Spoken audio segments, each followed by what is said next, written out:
Okay, in this video we're going to look at how to use one image, take it into Lightroom, then into Aurora HDR. I use Lightroom for my cataloging, some editing obviously, but in this case we're going to take it into Aurora also to use one image to do some tone mapping and create a very beautiful image from it.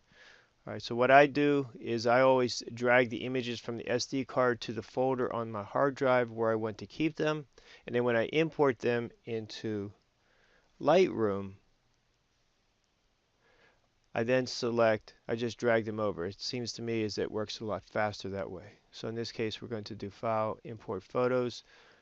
Since there's an SD card in the card reader, it's going to see it and it's going to want to bring those in. But for the sake of this, we're just going to highlight these are highlighted. We're going to drag the highlighted files over to the Lightroom catalog, release, and if you notice we have it set up as add into just to the catalog. And what it will do is it will leave the photos in it where they're located in this folder here, and they're not going to move them anywhere else. So this is my preference on how I do this. I do not add the keywords in the beginning. You could add some metadata presets if you want. So we're, in this case here, we're going to add the copyright. I already have built in, and we'll do import. And so it did that very quick. There's not that many images. And so at this point, we're going to click on highlight all of them, and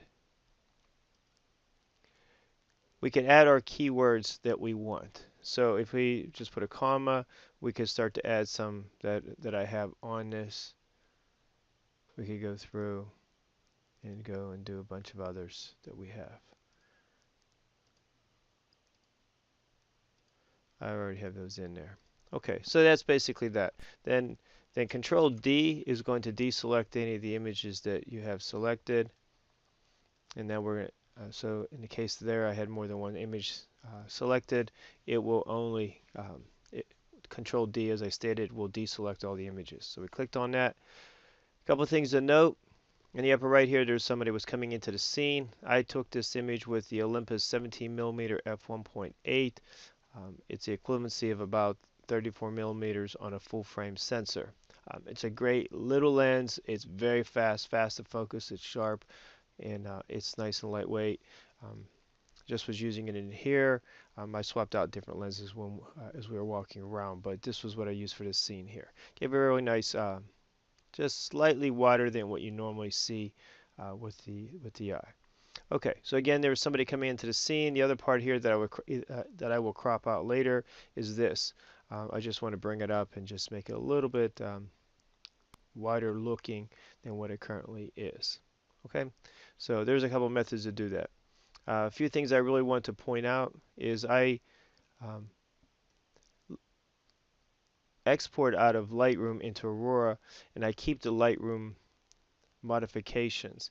Mainly for the fact is I really do like the way Lightroom applies the lens profile that's already built into the Olympus lenses. And for the sake of this, we can reset all these, but just quickly we'll go through here. Now let's just do this real quick.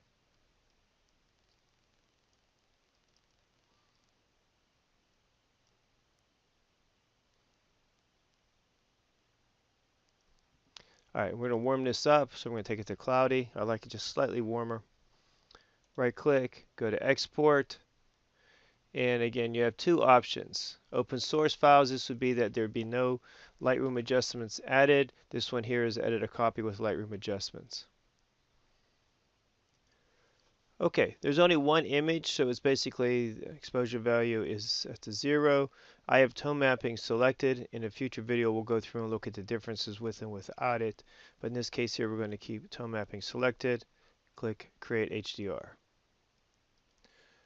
Depending on your computer is how long it takes, and the size of your file obviously is how long it takes for Aurora to process that image. So I paused the video while it was doing it. So again, we have this up here, and we have this area. So the first thing I'm going to do is I'm going to click on the crop tool, and I'm going to crop it slightly, just to get rid of that, and then crop this up here. Ensure that you click on crop, And so you have now the image itself. So for me, I've saved quite a few different presets that are out there. They either came with Aurora or were sent. And so I made a favorites folder. And the one that I usually start with is realistic and detailed. I really like the way that starts off. That again, this is me. So the other thing is that I want to take the viewer's focus and put it to this section here. I really don't want it to hit this, and I definitely don't want it up in the top part of the greenhouse. I really want this section here to be focused. So the first thing that I am going to do in this image after I applied that favorite, and if you notice here on the favorite is you have this slider that, or I mean any kind of presets you have in Aurora, you have this slider that you could adjust and adjust the amount of the preset applied. So you could go all the way down to only just moderate amount of the preset. What I recommend is finding some of the presets that are out there that either came with Aurora or available, and just start to work with them and find some of the favorites for you. Okay, so what I'm going to do is I'm going to slid all the way down to the bottom, kind of counterintuitive, but I'm going to the bottom. I want to click bottom and exposure. And so it's just darkening up the bottom a little bit.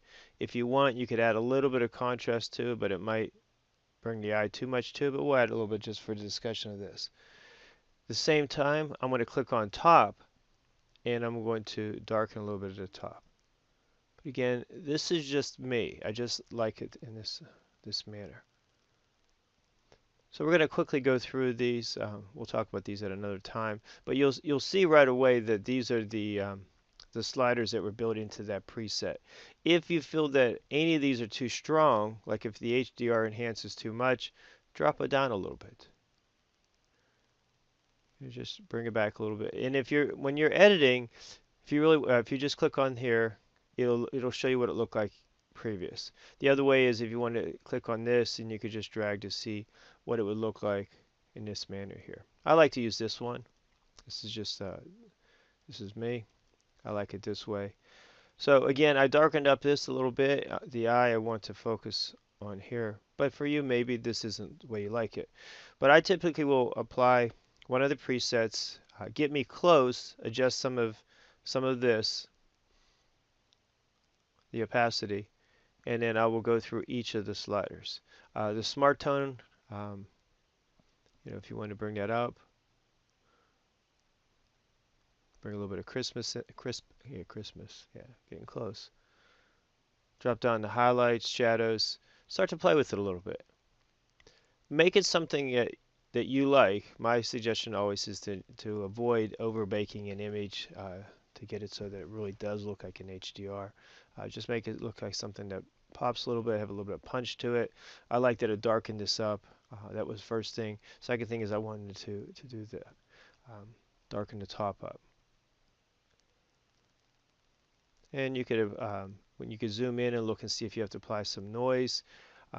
In future videos, we'll talk about the adding layers and things to it. But I quickly just wanted to show you this, that just with a few presets, you could get this looking very good. Now, if you wanted to add a little bit of glow, it reminds me a little bit of what was applied in some of the NIC software that has been recently acquired from Google, that we should see some from DxO acquired it. It has some nice effects in that too. So if you want some glow, you could add a little bit of glow to it. It'll add just a little bit of glow, and you could add some of the brightness to warmth. You could change it a little bit there if you want a little bit warmer. So again, as I'm working on it, I just keep going through here. And so we're not going to go into too many more, because personally I think that this looks good. I like the way it is.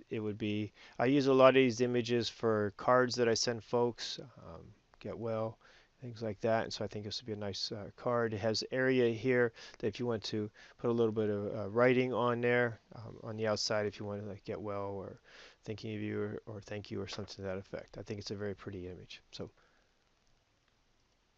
When you get it to what you like, just click Apply. It's going to send it back into Lightroom. Okay, so it brought it back, or it came back to Lightroom. You'll notice that the image isn't found. This was the original one here. And so what happens, you have to click on the library and go back to where it says All Photographs. And now that's going to look for all the photographs, and this is going to be the new one. Let's go back to Develop Module. So again, you have to go to the library, click on All Photographs, and it'll show the ones that were edited outside of Lightroom.